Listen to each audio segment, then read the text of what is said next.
So I reviewed 5N Plus earlier in the year when the stock was up 62% year to date. It is now up 90% year to date, about 53% of that, an increase of about 53% coming in the last month. We're fielding more questions on the company, so I thought I would revisit. 5N Plus, symbols VNP, trades are just over $15, $1.34 billion market cap. A global producer of specialty semiconductor and performance materials, focus on developing, manufacturing advanced materials that are essential components for a wide range of products in critical industries. Here's a kind of a breakdown of their industries. In specialty semiconductors, 5N Plus produces ultra high purity metals and compounds, often with 5 nines, so 99.999% purity. So that's the 5N in their name. These materials are crucial or critical for applications in terrestrial and renewable energy. They're a major supplier of materials like cadmium telluride for thin film solar modules, which convert sunlight into electricity. They're used in space solar power. They develop and manufacture multi-junction solar cells for satellites and spacecrafts that power critical space missions. Also imaging and sensing. Their materials are used for radiation detectors, for medical imaging, X-rays, gamma rays, security and defense applications as well. Their performance materials, this segment focuses on materials that enhance the performance of various products, health and pharmaceuticals it's used in, antibiotic creams, human care products in technical markets, things like low melting point alloys used in aviation and other industries. So that gives you a broad background on 5N Plus and why the name 5N Plus. Well, let's look at the performance in this stock over the past year, up just over 90%. Great gains in the past month alone, up almost 53%. So what's driving the share gains? Well, a couple of announcements that have been made over the past 10 days. The first one we'll look at, they signed a scaled up and expanding critical materials supply agreement with First Solar, and I'll delve into that shortly. But secondly here, and is in most often the case, companies are driven by their numbers, their underlying financials, strong Q2 numbers, and they increase their annual guidance, and the market likes that.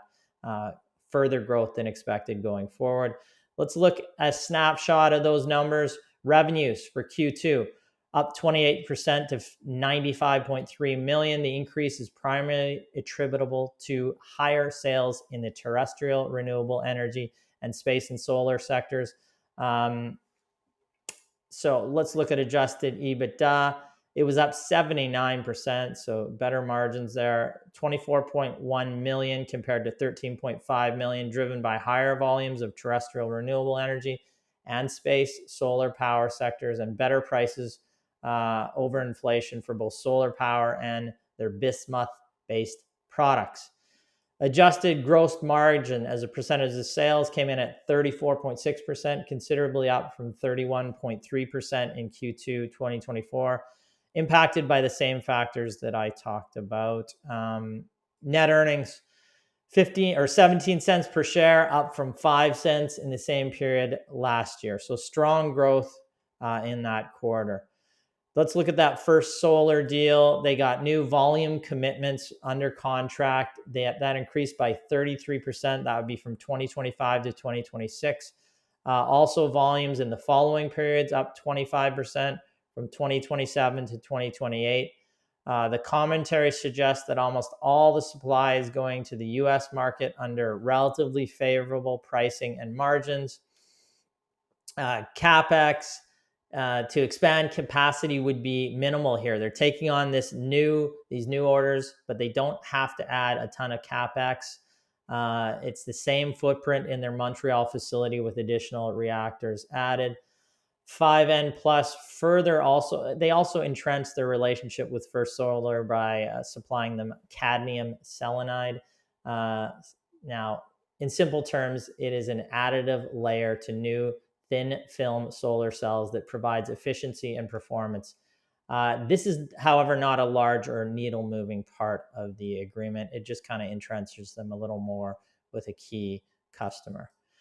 Let's look at their outlook and guidance. Through the second half of 2024, 5N Plus anticipates demand under specialty semiconductors from the terrestrial, renewable energy, and space solar power markets to accelerate as customers look to secure advanced materials from trusted and reliable partners. Under performance materials consistent with historical trends, they see volumes through the second half of 2025 are expected to be slightly lower in that area than compared to the first half of 2025, with margins continuing to benefit from the company's strategic global footprint and sourcing capabilities in the current environment. Now, based on its financial performance year to date, coupled with anticipated demand under specialty chemicals and better than anticipated performance in the performance materials section, adjusted EBITDA for 2025 has been revised upward to a range of 55 to 60 million.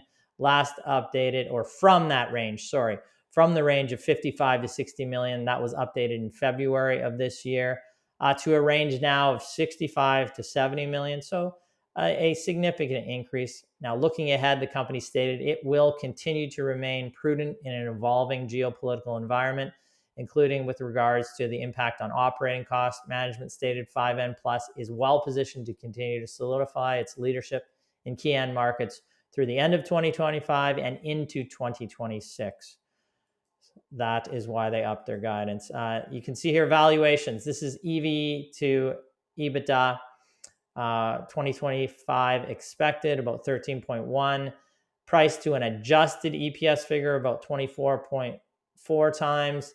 Looking into 2026, 11.3 times EV to EBITDA, and price to adjusted EBITDA is 21.8 times. So conclusion here, 5N Plus is a critical Western supplier of specialty semiconductor and performance materials for the solar, extraterrestrial energy, and medical imaging markets. Its products are essential to each vertical, and it appears from customer behavior around recent contract extensions and incremental spot demand, they may have a solid moat in the North American market. Trailing valuations are on the higher end, but it is, if growth is going to compound at 25%, the stock could be attractive. We expect quarterly lumpiness. The last quarter was very strong. Monitor, again, strong Q2 numbers, strong outlook, and we continue to monitor the business. Some of these companies that are in industries that I would say or segments of industries that are somewhat cyclical, where you expect to see some volatility and lumpiness, but where it's an industry that whereby the long-term growth of the industry is fairly visible, right? Some type of an essential industry like semiconductors or essential metals. I don't mind the cyclicality in that situation, but you really then have to look at valuation. I mean, if you're gonna enter into a company where you're expecting some lumpiness, you don't want to have to do that whereby you're paying a premium, in my opinion. Yeah. You always have to watch the cyclicality of these businesses. I do think that, as a kind of more trusted North American supplier, a lot of their customers are being driven more towards this company than maybe looking internationally right now. How long that lasts, whether it continues over the long term, maybe depends on the sitting government in the U.S. It may, and those are hard bets to make. But right now, certainly the wind at their back, and they've come into significant per share earnings where in the past they had difficulty doing that. That looks like strong growth. The valuations, if we saw 20-25% growth, like some forecast we've seen out there, I mean, this company wouldn't be that expensive despite the growth that we've seen there. So yeah. It is interesting. This spike going up 50%. That's why you see it up that much in the last month. There is strong potential going forward, but you certainly have to monitor end markets, monitor backlog on this business. So that's what we actually like last week we had a client reach out to myself, and they were like, I'm sure you guys had written a report on 5N, Brennan. Yeah. Am I wrong? And I told him, I was like, no, you're right. Ryan wrote up a report, a monitor report for our clients in July of 2023 in one of our electrification reports. In that report, it was basically like, this is a high quality business.